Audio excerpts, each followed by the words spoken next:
Bom dia, irmãos. Glória a Deus. Muito bom estar aqui de novo. Abre sua Bíblia aí comigo. Hoje eu quase não vou usar data show. Eu falo brevemente sobre o Pará hoje, Alan. É interessante, Alan, falando isso, né? A gente sempre fica imaginando que é uma forma, às vezes é de outra forma. Heloísa, tempo atrás, foi um casal de amigos meus.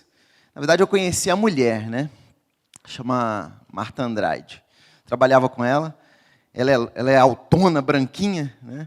E aí a Heloísa falava assim, nossa, imagina o marido dela. Um cara fortão, negão, bonito assim. Aí a hora que chegou um cara baixinho, gordinho, loirinho, olho azul, né? Eu falei assim, não é esse que é o marido dela, não. É outro que é o marido dela. A gente fica imaginando as coisas, né? O Alan falando ali. Eu vou até contar um pouquinho, bem sucinto, sobre o Pará hoje. Mas abre sua Bíblia aí em Atos, capítulo 1. Apóstolo Paulo falando com a gente, Deus falando com a gente através da vida do apóstolo Paulo. Nós vamos meditar brevemente. Hoje, de fato, é um dia diferente. Vou contar algumas histórias para vocês que nos edificarão muito. Edificaram minha vida e edificarão hoje ainda mais. Atos 1. É difícil minha Bíblia aqui hoje. Que diz assim, versículo 1, tá? Atos 1, versículo 1. Paulo falando, né? Em meu livro anterior, Teófilo, escrevi a respeito de tudo o que Jesus começou a fazer e a ensinar. Estou lendo na NVI. Até o dia em que foi elevado aos céus, depois de ter dado instruções, por meio do Espírito Santo, aos apóstolos que havia escolhido. Depois do seu sofrimento, Jesus apresentou-se a eles e deu-lhes muitas provas indiscutíveis de que estava vivo. Apareceu-lhes por um período de 40 dias, falando-lhes acerca do reino de Deus. Certa ocasião, enquanto comia com eles, deu-lhes esta ordem: não saiam de Jerusalém, mas esperem pela promessa do meu Pai, da qual lhes falei. Pois João batizou com água, mas dentro de poucos dias vocês serão batizados com o Espírito Santo. Então os que estavam reunidos lhe perguntaram: Senhor, é neste tempo que vais restaurar o reino de Israel? Ele lhes respondeu: não lhes compete saber os tempos ou as datas que o Pai estabeleceu pela sua própria autoridade. Interessante que eles perguntaram que quando seria. Ele falou assim, olha, eu não vou falar para vocês, e ele não falou, mas hoje a gente já sabe, né? O Espírito já veio. Ele estava anunciando a vinda do Espírito. O Espírito veio. Jesus não quis falar quando, mas a gente hoje já sabe. E aí, no versículo 8, diz o seguinte. Eu não vou falar, no versículo 7, eu não vou falar para vocês quando é, mas vocês vão receber o Espírito, né? Aí no 8 diz assim, vocês, mas receberão poder quando o Espírito Santo descer sobre vocês e serão minhas testemunhas em Uberlândia, Filadélfia, na Amazônia, Atalaia do Norte, Rio de Janeiro, Piauí, Moçambique, Uganda, Tunísia, França, Espanha, Croácia, Inglaterra e até os confins da terra. Nós, nessa comunidade, estamos passando por esses lugares, né? Para os tempos de hoje. E hoje eu vou relatar uma série de histórias, eu vou contar histórias para vocês, de um trabalho que a equipe da VEM fez, de interagir com os missionários hoje, e trazer algumas histórias do que acontece no campo missionário. A gente sabe muito bem que a obra missionária ela tem muitas facetas, ela acontece de muitas formas. Por exemplo, quando o Tiagão está cozinhando bem lá na Espanha, né, ele está alimentando, preparando os missionários para ir para o campo. Isso faz parte do trabalho missionário, né? A gente até conversou, eu conversei com alguns missionários, a equipe toda conversou com os missionários da VID. E aí alguns falam assim, mas é difícil transmitir. Claro, quando o Raul está lá reformando, né, estruturando o ambiente que os missionários vão ali, que as pessoas vêm para aquele local aprender, para depois voltar para suas terras ou ir para as terras mais distantes ainda, isso tudo faz parte do processo missionário. Mas, ao mesmo tempo, quando a gente conversou com eles, a gente queria trazer algumas histórias bem específicas para vocês, né? E eu quero compartilhar algumas aqui. Ontem, essa semana, né, eu já estava preparando, compilando tudo que a gente foi recebendo, Alan. A grande maioria dos missionários nos enviaram, alguns não, mas a grande maioria nos enviou. E ontem, na hora que eu li algumas, né, eu já tinha lido outras, eu até engasgava, assim. Teve uma hora que eu tive que parar de ler, tive que parar de ouvir as histórias. Porque muitas vezes a gente reclama muito de barriga cheia aqui. A gente vive uma realidade de vida tão maravilhosa. O Alan falou um pouco agora de Uberlândia, né? Uma realidade tão boa e a gente ainda murmura tanto. E agora a gente vai refletir um pouco sobre a realidade. E eu quero que vocês já tenham em mente que são realidades muito diferentes. Quando você sai de Uberlândia e vai para o Pará, já é uma realidade muito diferente disso aqui. Aí você sai do Pará e vai para Uganda. Depois você vai para Inglaterra. Depois você vai para Tunísia, né? Um país muçulmano. São realidades tão diferentes. E eu vou tentar transmitir um pouquinho dessa realidade que os nossos missionários vivem do lado de lá. E eu não vou citar quem são os missionários. Eu entendo que alguns aqui já conhecem algumas dessas histórias que eu vou contar nessa manhã. Mas você não conhece todas. E eu também não vou citar quem são os missionários. Eu vou falar alguns nomes de pessoas. Alguns são reais, outros não. Por uma série de motivos. Alguns porque eu não posso citar o nome. Outros porque eu não sei o nome de fato.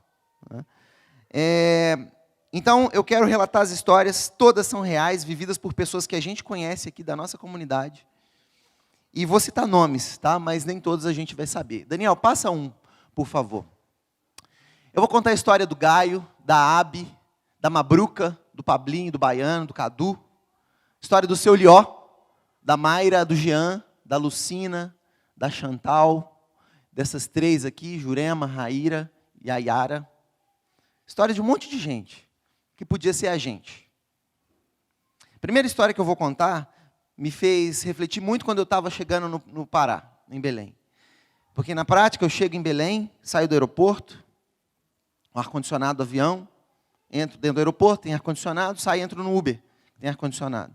A cidade é muito quente mesmo. E aí, esse caminho do aeroporto para a cidade, você passa por uma realidade de vida, assim, brutal. Brutal. Aqueles becos, umas vielinhas. Um dia desses eu estava passando, um rapaz estava saindo, meio chovendo, um pouquinho, lá chove todo dia, né?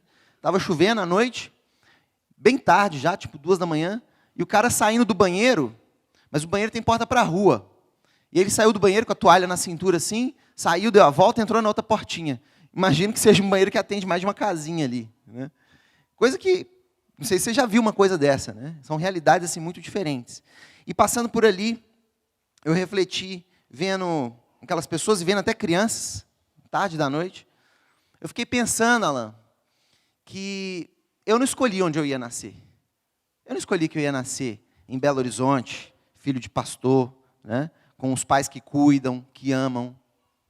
Não foi eu que decidi onde eu ia nascer. E eu fiquei refletindo muito sobre a realidade da vida daquelas pessoas. É uma cidade muito violenta, muito violenta. E se eu tivesse nascido ali naquela viela? Que eu não soubesse quem era meu pai. Talvez não soubesse quem era minha mãe. Crescesse naquele ambiente. Poderia, gente. Eu poderia ter nascido ali. Como não, né? E aí, hoje, eu trato os meus filhos super bem. Mas muitas vezes dos outros, que talvez até da nossa própria igreja, ou da comunidade aqui em volta, ou de outras cidades, a gente trata assim, lá é outra realidade, né? Eu cuido dos meus, lá que alguém cuide deles, né? Na verdade, tudo é nosso.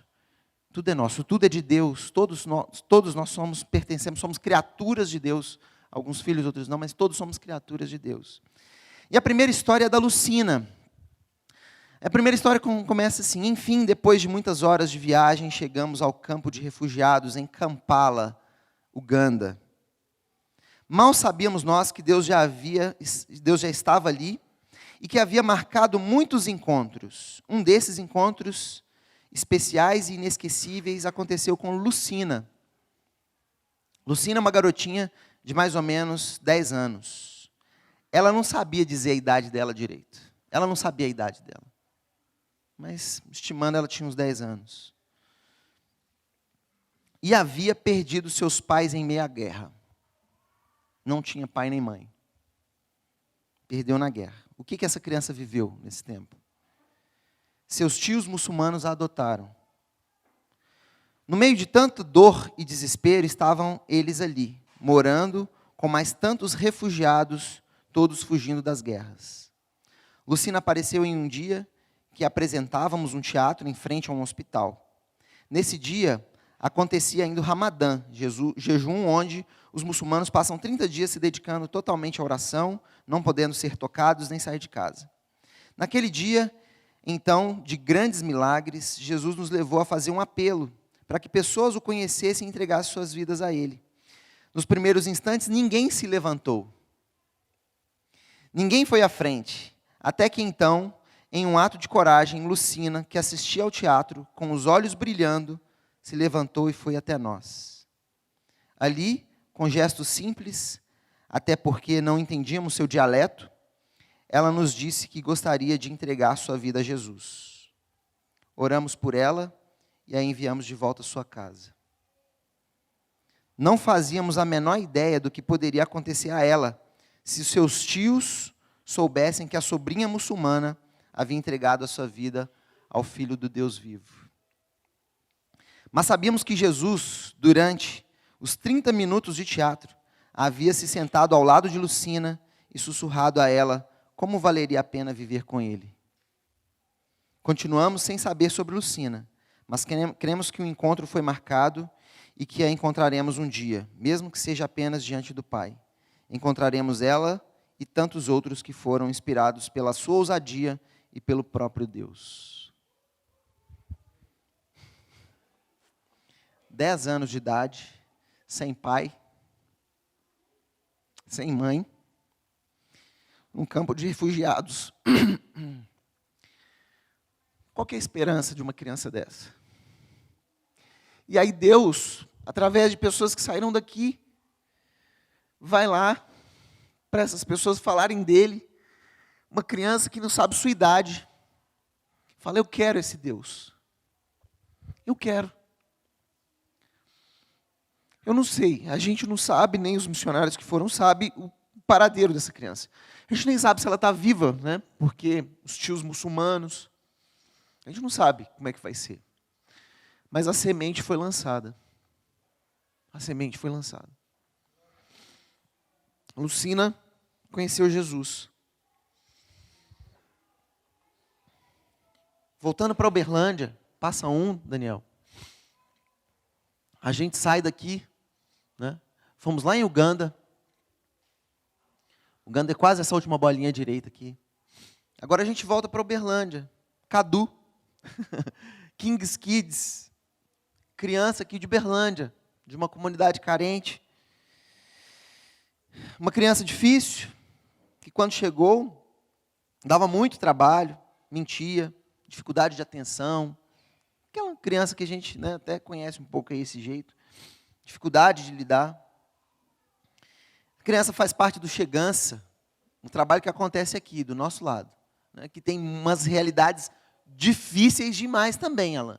Não é só do outro lado do mundo. Né? Conversando um pouco com a Bruna, com outras pessoas aqui, a realidade é... A gente talvez não precisa atravessar o mundo. Né? Se você não tem um chamado para atravessar o mundo, aqui do lado tem muitas oportunidades para nós. Essa criança já é trabalhada há 3 anos, e ela veio para a campanha do Kids Kids, e aí no final, a turma que estava na direção fez uma dinâmica, de perguntar, falar assim, olha, pensa aí, o que você vai levar daqui e o que você vai deixar aqui? Né? E esse garoto que tinha muitas dificuldades de atenção, né, mentiras, difícil de lidar, né, não obedecia, não acompanhava, não fazia parte do movimento, né, ele disse, eu deixo a mentira na cruz e levo a verdade e a obediência na minha mochila lá para o Santa Clara, onde eu moro. Ele disse que deixaria isso no lixo e levaria a verdade para casa, a verdade e a obediência. Isso acontece aqui. Quanto vale isso, né? Eu penso sobre isso com frequência.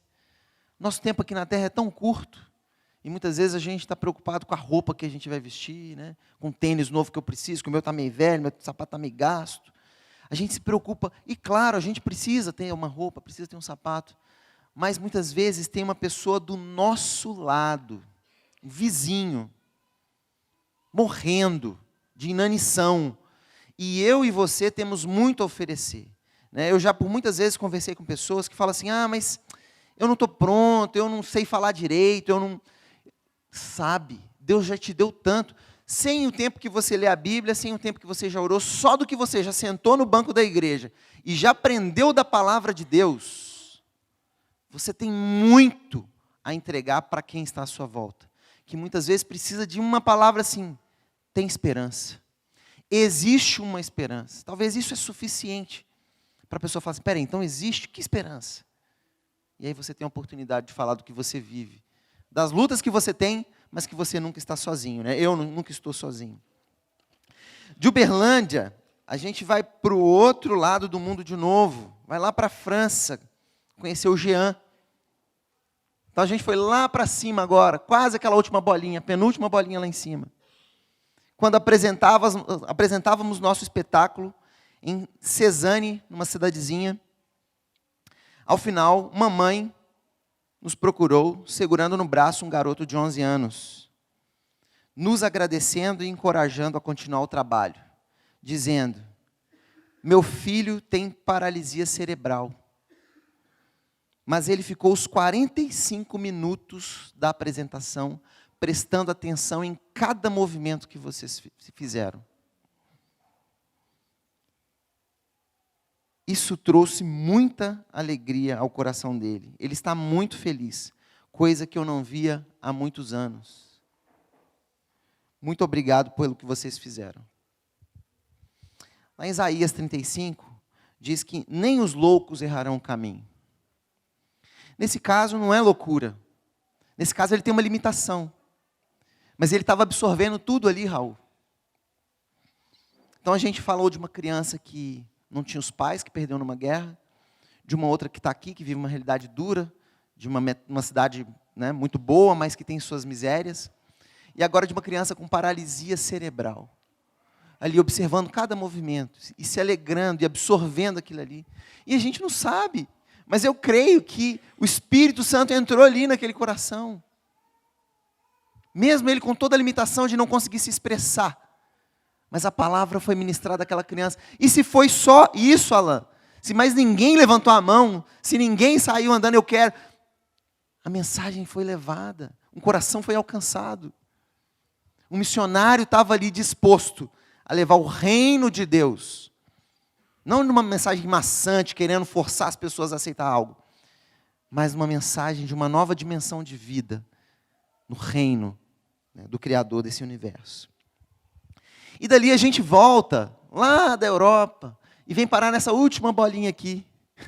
Um lugar cheio de mazelas. Rio de Janeiro. Morro do Borel. Comunidade do Borel. Em que a gente vai conhecer o Baiano. Baiano era um pedreiro de mão cheia, mas caiu nas drogas, como milhões de pessoas nesse mundo.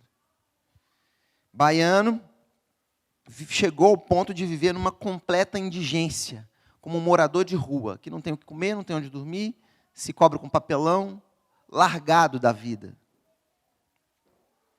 Mas através do trabalho que a Jocundo Borel vem fazendo, ele foi discipulado. Não simplesmente alguém levou uma mensagem, mas ele foi acompanhado, ensinado na palavra de Deus, enviado para uma clínica de recuperação. E hoje, para a glória de Deus, ele está 100% recuperado. Voltou a ser um excelente pedreiro e tem uma família constituída. Gente do céu. As drogas, elas destroem a pessoa, mas destroem quem está em volta também. Elas arrebentam tudo. E hoje a gente pode se alegrar que o baiano está restaurado. O baiano tem uma família agora. Porque alguém olhou para o baiano jogado no chão e falou assim: vamos cuidar desse homem. Vamos cuidar desse homem. Alguém com amor no coração, com Cristo, resolveu manifestar o reino para o baiano. Eu imagino, já falei com o Heloísa algumas vezes isso, que droga deve ser um negócio muito bom, deve trazer uma sensação muito boa, por isso que a pessoa quer usar o tempo inteiro e não consegue largar depois. Né? E a pessoa precisa do poder de Deus para transformar, para libertar, para tirar, para falar assim, não uso mais. Né? E Deus restaurou o baiano. Para a glória de Deus, ele o restaurou. Está 100% recuperado com sua família. E agora a gente sai daqui, do finzinho aqui do Rio de Janeiro, e vai lá para o topo ali, ó, dessa parte azul que é o norte da África. Norte da África, país muçulmano, conhecer a história da Mabruca. País muçulmano, outra realidade de vida. Você não tem essa liberdade para falar de Jesus assim. Você tem que ter muita estratégia, muita cautela. E a história da Mabruca traz alguns ingredientes interessantes. Encontrei Mabruca no ambiente de trabalho de uma amiga dela. E todo mundo ali falava, né, um idioma árabe, só que a Mabruca também falava francês. E o missionário estava preparado, o missionário também falava francês. Falava árabe, falava francês, falava português. E aí, qual foi a estratégia? Vou falar em francês, sobre Jesus. E aí, os outros não estavam entendendo, mas a Mabruca entendia tudo. E aí, nessa conversa, a missionária conseguiu falar bastante de Jesus para ela. E ela sentiu o desejo do coração de convidar a Mabruca para ir na igreja, que é um negócio muito complexo lá. No Brasil é muito simples, mas lá é muito complexo, porque igreja não é um lugar bom, porque é um lugar de risco. A missionária compartilhou comigo que é muito comum você chegar, e quase todo domingo, sim, acontece, de chegar na igreja e ter um policial com uma metralhadora, uma arma enorme. Isso nem tanto para intimidar os cristãos, mas para a própria proteção, porque é um lugar de risco. Né? Então, os próprios muçulmanos não querem ir, os árabes não querem ir, porque é um local de risco. E a Mabruca foi na igreja. Ela foi. E aí, no meio do culto, no meio do louvor, ela começou a chorar, chorar e chorar. E aí, no final, ela virou para a missionária e falou assim: me explica, por que eu estava chorando? Por que eu estava chorando? Eu não sei por que eu estava chorando na hora daquela música. E ela falou assim: o Espírito Santo de Deus falou com você. O Deus vivo estava aqui. E aí ela se alegrou, ficou feliz em entender por quê. E dali ela conseguiu se encontrar novamente, ela conseguiu levar a Mabruca para a casa dela. E aí quando ela levou a Mabruca na casa dela, a Mabruca falou assim: você pode orar por mim? Ela falou assim: claro, vou orar. E aí a Mabruca pegou o celular e começou a filmar. Que é uma situação, novamente, muito delicada para o missionário, né? Porque filmar, se ela pegar aquela filmagem e entregar para a polícia, acabou. E aí, só que ela sentiu paz no coração, ela orou, normal. Depois ela teve uma outra oportunidade de ir à casa da Mabruca. E aí conversaram, falou muito de Jesus, falou muito do Deus vivo. E aí a Mabruca assim: você pode orar? Posso orar de novo. E aí a Mabruca já pegou o celular de novo, gravou de novo, né? E isso se repetiu. E graças a Deus, não teve nada de ruim com a missionária, nada aconteceu. E a missionária teve paz no coração de orar naquele momento, ser filmada. Mas eu acredito que ela queria gravar para assistir depois. Para ver assim, as palavras, ouvir de novo. Porque fora aquele momento com a missionária ali, ela não tem a oportunidade de ouvir desse Deus vivo de novo. É com ela, é quem ela conhece. Então ali ela tinha a oportunidade de ver de novo. Num país tão difícil, numa realidade tão difícil, em que as pessoas são fechadas, muito reservadas, tem medo de se relacionar, mas o reino está alcançando corações. O reino está alcançando corações. Lá no norte da África. Do norte da África, a gente volta para uma daquelas bolinhas do canto esquerdo ali. Ali é Brasil, mas é Peru, mas é Colômbia. Né, já é uma junção. Nós vamos para Atalaia do Norte. Atalaia do Norte, a missionária teve uma cena que ela nunca mais esqueceu, onde eles falavam de Jesus, e aí 3 indiazinhas, vendo a apresentação, vendo sobre Jesus, elas sentaram, juntaram suas mãos e começaram a orar. E ali a missionária viu a sinceridade do coração delas falando com Jesus. Nós saímos de uma realidade muçulmana e viemos para uma realidade de pessoas que vivem não tão isolados mais, mas num contexto indígena. Né? Pensa, gente, essas realidades tão diferentes e o reino sendo propagado para essas vidas. 3 indiazinhas, pensa, elas baixando a cabeça, juntando as mãozinhas e orando a Deus. Porque ouviram falar do Deus vivo. Porque alguém resolveu ir. Em alguns desses lugares, eu resolvi entrar no Google Maps. Né? Hoje a gente tem esse recurso de ir, chegar lá, ver o lugar, a realidade. É uma realidade muito diferente, assim, é extremamente diferente da nossa. Né? O negócio lá é jacaré, é onça, né? É sucuri, é viver do rio, né? Porque tudo lá, o rio é que sustenta, as cidadezinhas estão no entorno do rio. É mosquito por todo lado. É um calor, né, quase insuportável, com uma umidade. Né? A minha própria experiência no Pará é assim, a hora que você sai do ar-condicionado, toda vez acontece isso, toda vez. Eu saio do carro, estou chegando no hotel, saio do carro, a hora que eu saio na rua, puf, meus óculos embaçam completamente. Eu já não enxergo mais nada, tenho que tirar, por causa daquele calor e da umidade. Né? Então, são realidades que talvez eu e você temos muita dificuldade para aguentar uma realidade dessa. Mas alguém se dispôs aí. Alguém se dispôs. Inclusive, ontem, né, a gente teve um evento maravilhoso, que eu mandei a minha família toda, eu não pude ir, mas mandei minha família toda, em prol de missões. Né? A Márcia está indo, junto com eu não lembro o nome, você lembra, Alain? A Jacira. A Márcia junto com a Jacira, lá para essa ponta do país, lá no finzinho do mundo. Né? Bem isolado. Mas alguém está indo lá falar do amor de Deus para aquelas pessoas que carecem da mesma forma que nós carecemos aqui. E dali, da Atalaia do Norte, a gente vai lá para a Espanha. Espanha, né? Primeiro mundo, país desenvolvido, Europa, né? Que tem suas mazelas do mesmo jeito. Porque assim como nós temos missionários falando do amor de Deus ali, o nosso inimigo também trabalha ali. E ele tem suas estratégias, em cada lugar. Em cada lugar, ele tem suas estratégias. E lá é uma realidade muito diferente, completamente diferente de Atalaia do Norte. É uma cidade portuária que comumente a prostituição se prolifera muito. Né, em cidade portuária. E as prostitutas todas têm cafetões. Cafetões. Nesse trabalho missionário, eles levam café, oram, conversam e tentam trazer essas prostitutas a Cristo. Esse é o foco. Só que você vai pregar do amor de Cristo para uma pessoa que não tem o que comer e falar assim, não, eu sei que você está com fome, você tem 3 dias que não come, mas eu vou falar de Jesus aqui para você. Não, a primeira coisa é você dá comida.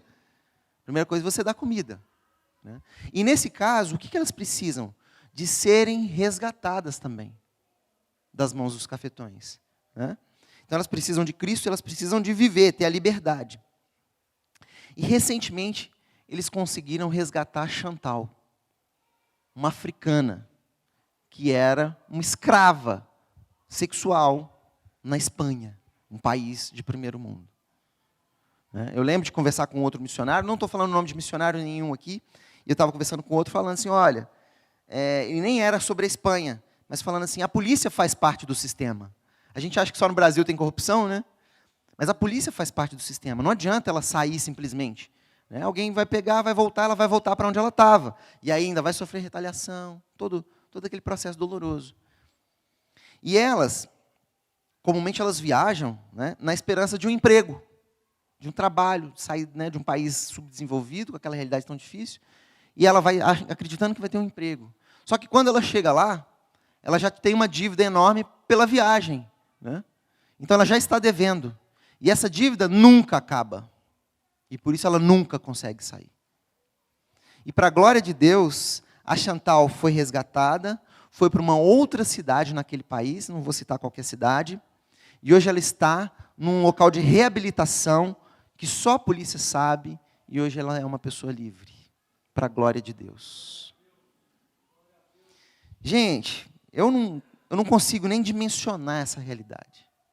A gente muitas vezes passa por frustrações na vida que nos abatem, a gente fica mal, a gente entra em depressão, a gente não consegue sair e tal, né?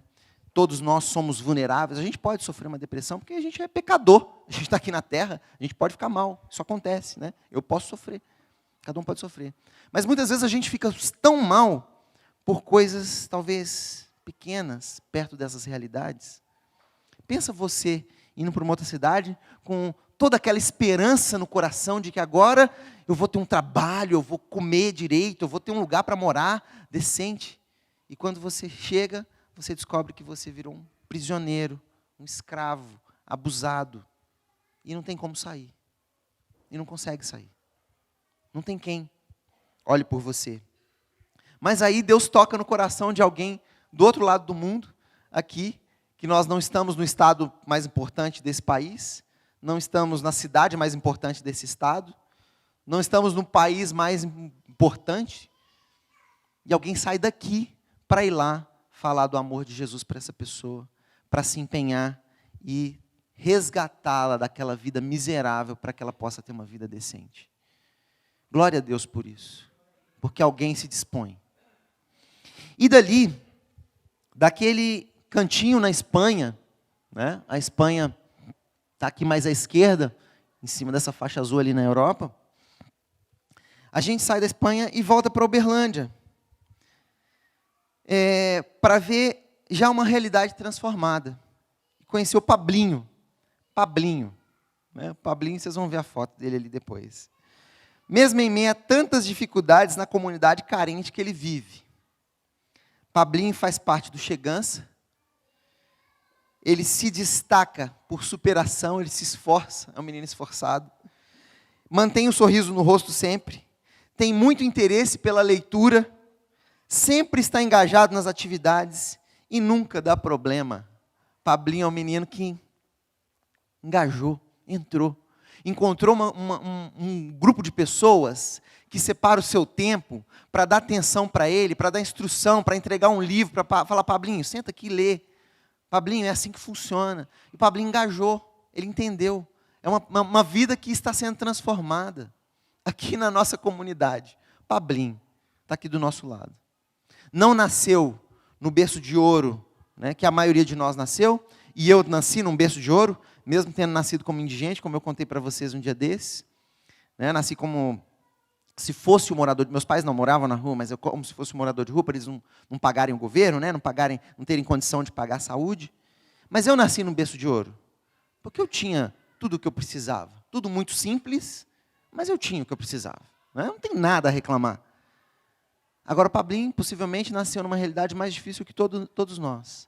E para a glória de Deus, ele está no caminho de Jesus.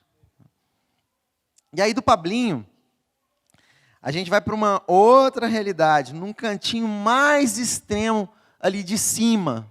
Né? Aí é uma realidade tão diferente que eu não tenho noção, a realidade da Croácia. Né? Aquele povo todo branco, mas com uma cultura diferente, tão diferente da nossa. E aí eu conto a história para vocês do Gaio. O Gaio tem um apego especial, né, Dudu? Porque Gaio é o nome da minha empresa. E é um nome bíblico. Né? E o Gaio é um menino que se aproximou da equipe e começou a ir na igreja. Né? Então, uma equipe missionária foi lá para a Croácia para falar do amor de Deus, para viver a realidade deles, para ajudá-los, e eu acompanhei um pouco. Era tanta coisa que era feita assim, deixa eu ajudar você, deixa eu apoiar você na sua realidade aí. Né? E aí o Gaio começou a aproximar da equipe e começou a ir na igreja. E aí, muito bom, muito bom. E aí, no último dia, quando a equipe ia embora, o pastor falou assim, olha, o Gaio resolveu aceitar Jesus e caminhar com Jesus agora. Num mundo tão diferente, né? E a gente tem esse privilégio de, como uma comunidade pequena, ter essas histórias que passam pelo mundo. Passam pelo mundo. Eu confesso para vocês que eu sempre, desde pequeno, ouvi sobre missões, sobre missionário. Né? Sempre estive na igreja, nasci na igreja. Mas não tinha essa dimensão de manifestar o reino de Deus de uma forma tão intensa e tão diversa. Porque eu estou contando história de pessoas, mas tem um milhão de histórias que foram construídas porque alguém resolveu carregar um carrinho para o outro, para uma senhora, lá do outro lado do mundo, porque o missionário estava lá disposto a fazer o que fosse necessário para manifestar Jesus para aquelas pessoas. Essas histórias a gente não sabe, a gente não conhece, e talvez um dia a gente conheça. Talvez, eu não sei. Talvez a gente não conheça também. Mas a alegria que vem ao coração é de saber que pessoas em muitos lugares no mundo estão sendo alcançadas. Muitas. E agora eu vou para uma outra história que aconteceu, essa imagino que muitos de vocês conheçam, que aconteceu em Correntes, no Piauí. Não sei se é exatamente Correntes, mas é por ali. Né? Do Seu Lió. Seu Lió. Correntes, no Piauí, é esse aqui, no topo aqui do Brasil, sem ser as duas bolinhas de lá. Ali no topo do Brasil. É um outro mundo. Aí, da Croácia para Correntes, no Piauí, aí, né, a Croácia tem suas praias, um povo branco, uma realidade, uma cultural totalmente diferente. A gente vem para Correntes, no Piauí. Aquele sertão, aquela realidade seca, aquela necessidade básica para subsistência. E aí a gente começa a conhecer o Seu Lió. Um dia de trabalho da equipe, o evento planejado foi cancelado. Então, alguns missionários foram guiados pelo Espírito Santo por uma estrada. Vai nessa estrada aqui, ó. E aí nessa estrada, eles encontraram um homem carregando um tronco de árvore nas costas. Perguntaram se aquela estrada daria em algum lugar. E também ofereceram uma ajuda para levar esse tronco. O senhor aceitou, eles o ajudaram e acabaram levando o tronco até a casa dele, a qual era apenas uma rede amarrada em alguns paus ao relento. Essa era a casa dele. No meio do mato, meio isolado, uma rede. E ele levando um tronco. Um senhor. Não era um jovem, era um senhor. Ele morava no meio do mato, literalmente. Sentiram que era ali que deveriam gastar tempo e assim ofereceram um lanche que carregavam. Pararam, conversaram, conheceram a história daquele homem, o Seu Lió. Arredio e selvagem, feito bicho. Pensa. Eu fiquei imaginando, que eu li essa história, eu fiquei imaginando. No meio do mato, uma pessoa arredia. Tipo assim, ele vive no mundo dele, feito um bicho do mato. E aí aparece alguém e fala assim, eu posso te ajudar a carregar esse tronco? Pensa. É como se fosse a gente pensasse assim, caiu do céu. E de fato, veio do céu. É alguém mandado por Deus para no meio de uma estrada, no meio do nada, levar um moço para o meio do mato, onde ele não tem uma casa, e resolver ajudá-lo. E dali, as pessoas o chamavam dessa forma, né? O Seu Lió. Sem amigos e sem família, fomos encontrar este homem para Deus mudar a vida dele para sempre. Fomos logo compartilhando o desafio de construir uma casa para o Seu Lió. E a generosidade foi surgindo no meio do povo, de vários lugares, inclusive David. Toda semana, a equipe colocava a mão na massa e assim a casinha foi aparecendo. O milagre da provisão foi acontecendo. Mas o que marcou foi o milagre do relacionamento com um homem que afugentava todos que passavam por seu caminho. E quis Deus que ele se tornasse nosso amigo. E como fruto desses encontros, sorrisos foram arrancados, a dignidade foi reconstituída, semente plantada. Dever cumprido. E se fosse só ele? Glória a Deus por isso. Ele foi alcançado, ele viu Jesus. Ele viu Jesus na vida de pessoas. Muitas vezes a gente não precisa nem falar. Muitas vezes a gente precisa falar, a gente deve falar. Mas muitas vezes o que vai mais revelar Cristo para a pessoa é o meu e o seu comportamento. É a minha e a sua atitude. Glória a Deus pela vida dessa equipe, glória a Deus pela vida do Seu Lió. Que Jesus se revele a ele dia após dia. Dali, da história do Seu Lió, a gente vai para um outro mundo, de uma pessoa que alguns de vocês lembram e conhecem, a foto dela está ali depois também, que é a Abby. A Abby é da Inglaterra e ela veio fazer a TED aqui em 2018. A Abby foi discipulada aqui e continuou a ser discipulada depois de ir embora. Ela não acabou aqui. Ela foi acompanhada depois que ela foi embora. E a Abby tem um chamado para trabalhar, ela chegou aqui com um chamado para trabalhar com mulheres em risco. Vítimas de tráfico humano, prostituição, presas e tudo mais. Ela voltou para a Inglaterra para desenvolver o seu chamado. E hoje, ela mora em uma base da Jocum e lidera uma ONG chamada Jericho Road, né, o Caminho de Jericó, dando assistência a mulheres moradoras de rua, prostitutas, usuárias de drogas, detentas, vítimas de abusos. Ela faz visitas semanais a prisões, apoiando de forma prática. Ela senta, conversa, ora, ajuda a pessoa a encontrar caminhos. A Bruna e a equipe do Lagar está fazendo isso agora, toda a equipe do Lagar, em falar assim, olha, você vive essa realidade difícil, mas o governo tem um programa que te ajuda nisso, que disponibiliza um advogado para te ajudar a resolver esse problema. Isso acontece aqui, através do Lagar, mas acontece lá na Inglaterra, através da Abby, da ONG Jericho Road, que a Abby tem liderado.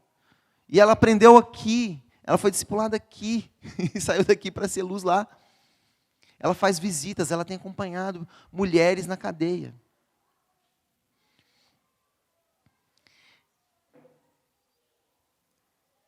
Ela faz visitas semanais a prisões, apoiando de forma prática benefícios do governo, apoio emocional, orações. Ela ensina inglês para refugiadas e está dando fruto lá na Inglaterra. De lá, a gente volta para Tabatinga. Tabatinga, a gente vai conhecer a história da Mayra, uma indígena também. No grupo de mulheres em que ensino,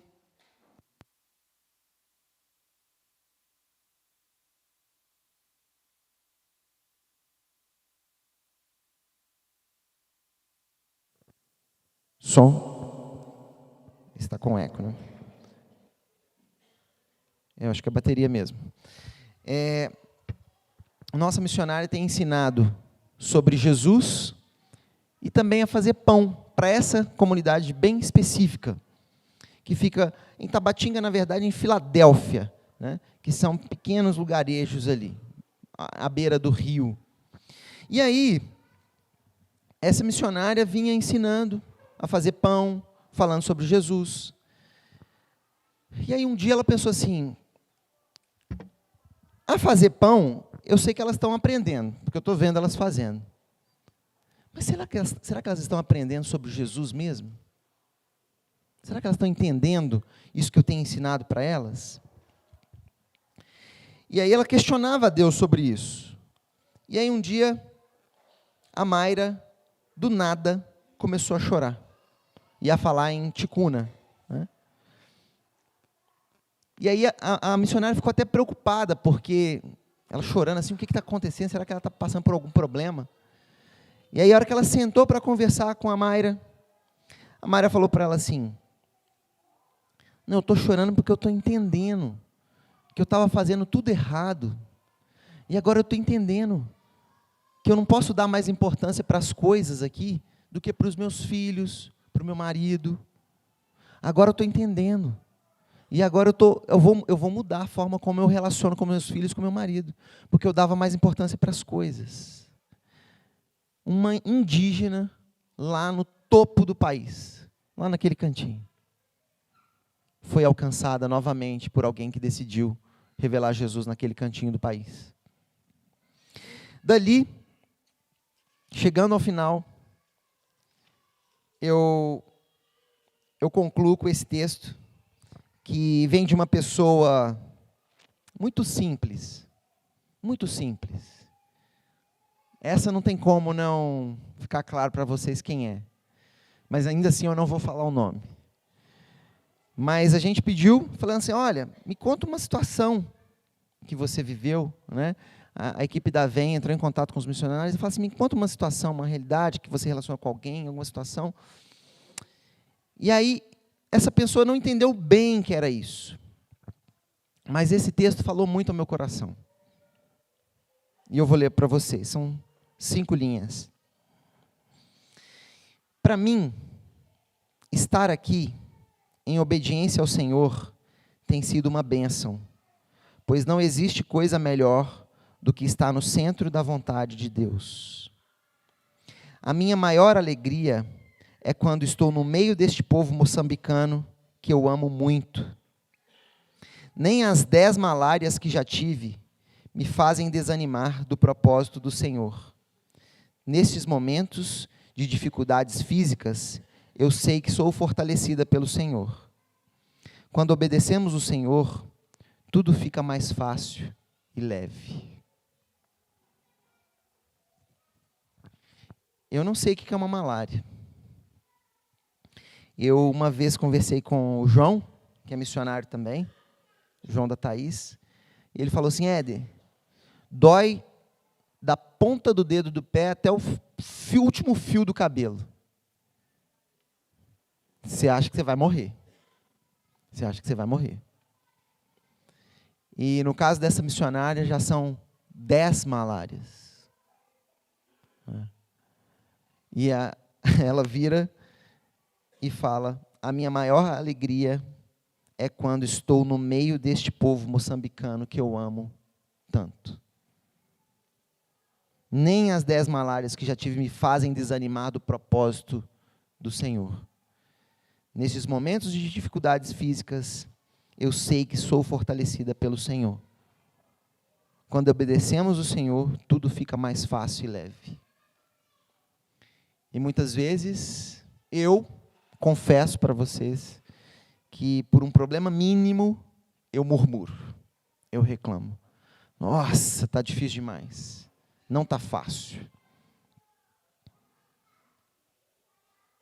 Que a gente aprenda a ser grato a Deus pelo que Ele tem feito nas nossas vidas, grato a Deus pelo que Ele tem feito através das vidas, grato a Deus pelas vidas que estão sendo alcançadas, que seja com um alimento, com uma palavra, com uma mensagem que transforma a mente de um garoto que tem paralisia infantil, de uma jovem que perdeu os pais na guerra e é uma órfã, de uma jovem que resolve visitar presidiárias, de alguém que se dispõe a sofrer malárias atrás de malárias e possíveis novas malárias por amor ao Senhor e às vidas que carecem da graça de Deus.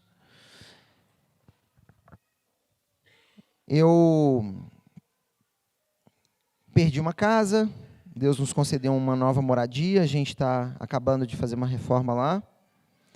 E aí, num dado momento, a gente viu que a gente estava fazendo bagunça, a gente chamou uma vizinha, que é uma arquiteta, e falou assim, ajuda a gente a organizar ali. Aí, a hora que ela estava olhando, ela falou assim, mas essa casa tem cadeira demais. São 25 lugares para sentar nessa casa pequena. Minha casa, quem conhece, minha casa é pequena. Ela falou assim, tem 25. A gente falou assim, não, mas é isso mesmo. A gente quer um espaço para muita gente, para poder falar do amor de Deus para essas pessoas. Eu estou ansioso para inaugurar esse novo lugar e ter reuniões lá para levar gente lá para dentro, para falar do amor de Deus para eles. E eu não quero crente. Na verdade, até uma irmã ontem, ela é a pessoa que mais me chamou de pastor até hoje. Assim, em 5 minutos de conversa, ela falou pastor 5 vezes. Eu falei assim, nossa, eu sou pastor mesmo, hein? E aí ela falou assim, não, faz uma reunião para a gente, né, cultuar a Deus e tal, mas não. Ela já sabe o caminho, ela tem igreja, ela tem pastor, ela já sabe o caminho. Né? Não impede, claro, da gente ter uma reunião gostosa com vocês, com irmãos e tal, mas o meu propósito inicial lá é falar do amor de Deus para aqueles que não conhecem ainda. E por isso tem muita cadeira. Ainda não tem as cadeiras, né? Tudo por fé. Uma hora vai ter as cadeiras lá, né? Mas está tudo já planejado para ter espaço para muita gente, para que a gente manifeste Jesus. Essas histórias são de pessoas como a gente, comuns, pecadores, que erram, que fazem um monte de coisa errada, igual eu e você. Eu não sou mais santo que você por estar aqui, por ter título. Isso não tem valor para Deus. São pessoas como eu e você. Será que não tem pessoas em depressão próxima a você? Doentes fisicamente, doentes da alma, com deficiências físicas, pessoas que estão mal, precisam de um ombro amigo, uma palavra amiga, alguém que revela Jesus. E muitas vezes a gente projeta a nossa realidade. Como cristãos, a gente tem certeza da eternidade. Eu estou indo para casa, eu estou voltando para casa. E aí, muitas vezes parece que todo mundo vive essa realidade que eu vivo. E aí está tudo bem, eu vivo a minha e cada um vive a sua, mas não. Tem muita gente sofrendo muito à nossa volta. Muito. Eu tenho uma vizinha agora que acabou de perder a irmã, uns 3 meses, né, amor? Uns 3 meses, o câncer veio e puf, levou. Essa pessoa precisa de um ombro amigo, de alguém que vai lá e fala assim, eu vim orar com você. Só isso que eu vim fazer. Se aí você pode falar assim, não, mas eu não sei falar direito. Não, então vai lá e ora. E eu não tenho dúvida que o Espírito Santo vai trazer uma palavra para você, para o seu coração. E você vai poder compartilhar e revelar Jesus. Nós temos oportunidades. Agora, se você não está enxergando, ore e fala assim, Deus, mostra para mim as oportunidades, traz para mim as oportunidades. E elas vão vir, porque tem um mar de pessoas carecendo de Jesus, a minha e a sua volta. Feche seus olhos, vamos orar nesse momento. Deus, obrigado. Obrigado porque nessa manhã nós ouvimos tantas histórias reais, práticas, fatos de pessoas que receberam toque do Senhor. Eu recebi, Pai, lá atrás. Eu tenho a sua presença na minha vida e isso faz toda a diferença. O Senhor é tudo o que eu preciso. O Senhor é tudo o que nós precisamos. Nós já temos essa dádiva, o Senhor nos alcançou. E nós somos gratos por saber que pessoas ao redor do mundo estão sendo alcançadas. Por esses missionários que nós aqui conhecemos pessoalmente, sabemos o nome, abraçamos já comemos junto. Mas também por tantos outros missionários. E nesse momento, Pai, eu peço por tantas pessoas que têm suas dificuldades físicas, como uma paralisia cerebral, pessoas que estão doentes com seu câncer, pessoas que hoje não têm família, órfãos, uma criança de 10 anos sem o pai, sem a mãe. Ontem eu tive essa experiência de chegar de viagem, por passar uma semana, nem uma semana, e meus filhos virem correndo com tanta alegria de rever o pai. E essa criança, a Lucina, que a gente contou a história dela hoje, e tantas outras não tem, e não vai ter amanhã, e nem depois de amanhã, nem mês que vem, e nem no ano que vem. Pai, visita esses corações, alcança essas crianças, Pai, alcança esses jovens, trata esses traumas, levanta pessoas com amor e compaixão para acompanhar essas pessoas, para amar essas pessoas. Toque em nossos corações, Pai. Não nos deixe fugir das dificuldades e dos sofrimentos do nosso próximo. Não nos deixe, Pai, ficarmos alienados nos nossos guetos, na nossa comunidade confortável e agradável e amável aqui dessa igreja. Tão gostoso estar aqui, mas tantos sofrem lá fora, à nossa volta, no trabalho. Não nos deixe, Pai, sermos iludidos por um sorriso falso no trabalho, em que parece estar tudo bem, mas não está. Abra os nossos olhos espirituais para enxergarmos essa realidade, Pai, e não olhar com os nossos olhos carnais, em que vemos pessoas arrumadinhas, indo para o seu trabalho, ou crianças na escola, mas que muitas vezes voltam para casa e não tem um pai, não tem uma mãe, não tem o alimento, não tem carinho, não tem alento. Nos ajude, Pai, a amar, e a ter compaixão, e a agir, e não simplesmente pensar em socorrer, mas agir, Pai, em nome de Jesus. Nos ajude, Pai, a sermos como Jesus foi aqui na terra. Nós queremos ser como teu filho. Eu te agradeço, Pai, em nome de Jesus.